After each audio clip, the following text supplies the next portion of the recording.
Selamat malam para netizen dimanapun kita berada, salam inspirasi bagi kita semua. Ya, Harun Masiku bisa jadi penentu pemilu. Mengapa saya katakan seperti itu begitu ya? Melihat dari persoalan-persoalan sekarang, kalau Harun Masiku ditangkap ya, maka kemudian yang menjadi ya kalang kabut di situ begitu ya, itu adalah PDIP begitu. Banyak yang mesti disebut pertama kali, pasti disebut itu adalah Hasto begitu ya. Jadi apa yang kemudian kalau sekjennya ada dihadapkan dengan kasus seperti itu begitu kan? PDIP tidak mungkin ya konsisten begitu ya, atau tidak fokus kepada pencalonan Pak Ganjar begitu kan? Bisa saja prediksi-prediksi muncul bahwa Ganjar ya mau tidak mau untuk harus menjadi wakil dari Pak Prabowo begitu kan.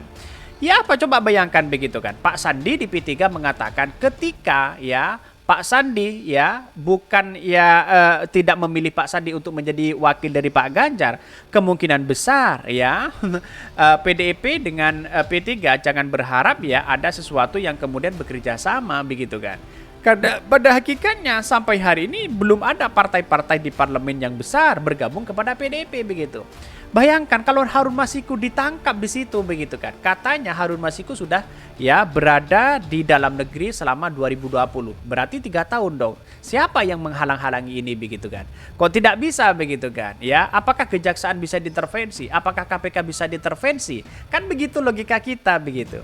Jadi persoalan-persoalan ini masyarakat Indonesia sudah paham begitu. Semoga saja Pak Kapolri menangkap ini begitu, Harun Masiku begitu kan. Biar menemukan titik temu bagaimana nyanyian-nyanyian si Harun Masiku ya, irama-iramanya di situ begitu ya. Bisa saja pendukung-pendukung Pak Ganjar wah mulai kecewa begitu kan. Jadi artinya apa? Artinya selama ini apa yang dilakukan begitu ya dari buron terhadap Harun Masiku ini kan PDIP ketar-ketir begitu kan. Takut ditangkap, nyanyiannya pasti kena siapa mereka begitu ya. Ya seperti Wahyu Setiawan sudah ditangkap di sana begitu kan. Nyanyian-nyanyian mereka begitu kan mengarah kepada siapa begitu. Coba begitu bayangkan begitu ya. Hasto akan ketakutan mereka begitu ya. Tetapi inilah sebuah politik kita begitu kan, dinamis begitu.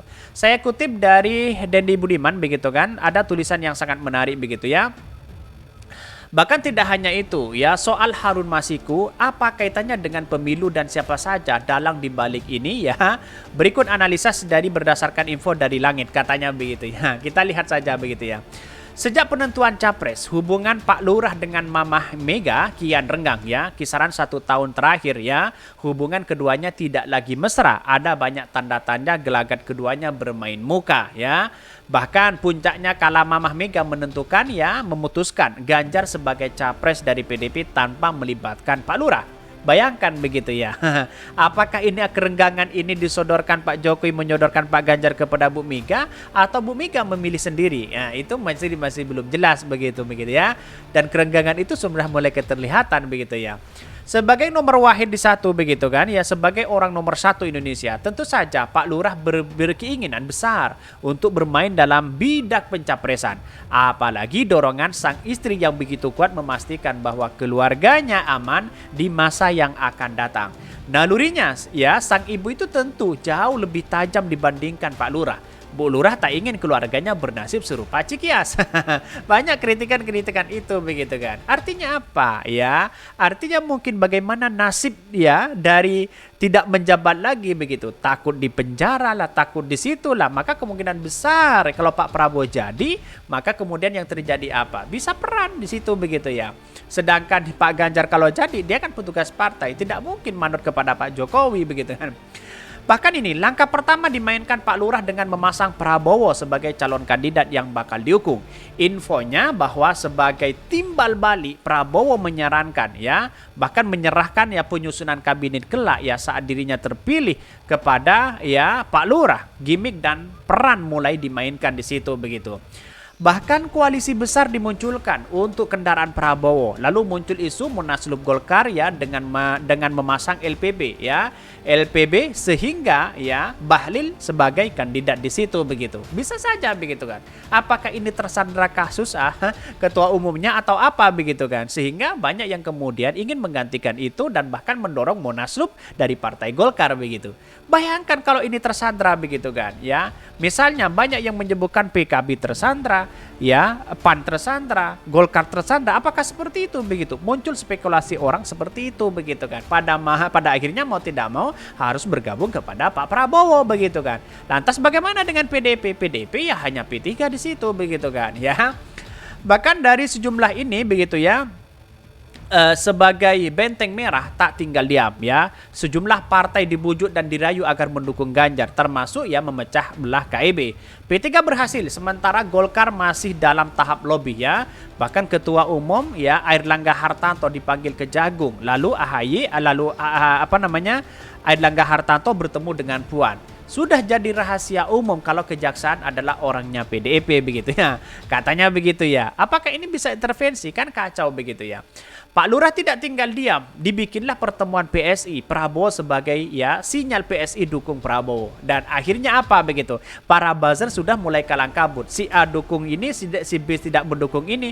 Pada akhirnya Ade Armando keluar begitu ya dari Cokro TV, katanya begitu, memundurkan diri di situ begitu ya. Lebih memilih buat ya konten sendiri di situ. Dan akhirnya PSI, lalu kemudian Guntur Romli keluar dari PSI di situ begitu ya. Akibat kekecewaan PSI yang kemudian termakan dengan rayuan Prabowo pada waktu itu. Artinya apa? Artinya selama ini kan kalkulasi politiknya sangat menarik di situ begitu ya. Apakah sukses? Ya sukses Pak Prabowo begitu, bisa memecah dalam tubuh PSI, bisa memecah buzzer-buzzer yang lain untuk kembali mendukung ya kepada Prabowo. Ini tidak hanya ide-ide Pak Prabowo begitu kan. Saya pasti ada peran ya Abu Janda di situ begitu ya. Peran Abu Janda di situ mungkin sudah tahu ya karakter dalam buzzer itu begitu ya. Karakter di PSI seperti apa. Akhirnya apa yang terjadi? Prabowo begitu jemput bola ke PSI begitu kan. Bukan PSI datang kepada Pak Prabowo. Jelaskan di situ begitu. Artinya apa? Artinya selama ini politik kita begitu kan ya, sebagai partai besar dari Partai Gerindra bukan seharusnya datang kepada partai kecil. Seharusnya partai kecil datang kepada partai besar. Ini kan kebalik ya. Demi menjamin ini keberhasilannya ternyata berhasil. PSI sudah banyak kadernya yang keluar di situ begitu ya, akibat ketidaksukaan itu begitu. Akhirnya apa? PSI mau tidak mau harus dukung kepada ya Pak Prabowo. Timbullah datanglah PDIP akan mengatakan kalau diundang oleh PSI dia akan datang kepada PSI. Artinya apa? Artinya PSI juga menjadi perhatian untuk mereka begitu. Jadi saya rasa inilah politik kita begitu kan ya, sangat menarik di situ begitu. Dan tidak hanya itu ya, sebagai reaksi ya atas pertemuan itu, PDIP teriak ya soal gugatan usia Capres-Cawapres di MK. Semakin seru sebab ketua MK adalah iparnya Pak Lurah. Dan konon gugatan di MK itu ya sang anak Gibran, sang wali kota Solo. Apakah ini dipersiapkan untuk menjadi wakil dari Pak Prabowo?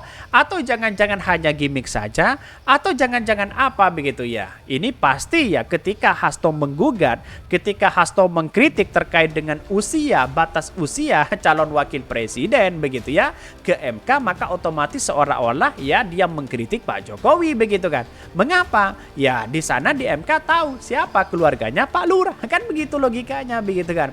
Ini menarik begitu ya. Bahkan di satu sisi kenapa Harun Masiku menjadi penentu di pemilu begitu kan. Pasalnya begini.